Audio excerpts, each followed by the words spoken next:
Hello বন্ধুরা, আজকে আমি দেখাবো কুমড়ো ফুলের বড়া। খুব মুচমুচে বড়া দুপুরের ভাত বা বিকেলের চা কফির সাথে খেতে দারুণ লাগে।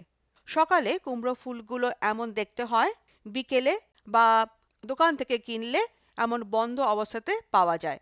আমার কাছে 8টা ছোট বড় কুমড়ো ফুল আছে। একটা বোলে জল নিয়েছি, তাতে কুমড়ো ফুলগুলো একটু কচলে ধুয়ে নিয়েছি। দোকান থেকে কিনলে একটু জল পাল্টে দুবার ধুয়ে নিতে হবে। তারপর জল ঝরানোর জন্য একটা ঝাঁঝরিতে রেখেছি। এর মধ্যে একটা কানা উঁচু বাটিতে নিয়েছি দোকান থেকে কেনা চালের গুঁড়ো 1 টেবিল স্পুন, আটা 1 টেবিল স্পুন, আটার বদলে ময়দা নিলেও চলে,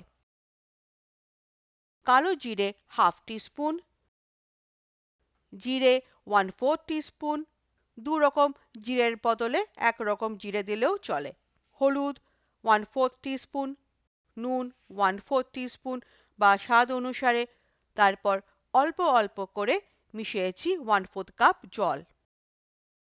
ব্যাটারটা একটু পাতলা হবে, তাতে ফুলের শেপ আর টেস্ট পাওয়া যাবে, খেতেও বেশি ভালো হবে। আমার ব্যাটার রেডি। এর মধ্যে আমি একটা ছোট ফ্রাইং প্যানে সর্ষের তেল ডিপ ফ্রাই করার মতন নিয়ে ধোঁয়া ওঠা অবধি গরম করেছি। তারপর কুমড়ো ফুল ব্যাটারে ভালো করে মিশিয়ে এক্সট্রা ব্যাটার মুছে গরম তেলে আস্তে করে দিয়ে দিয়েছি।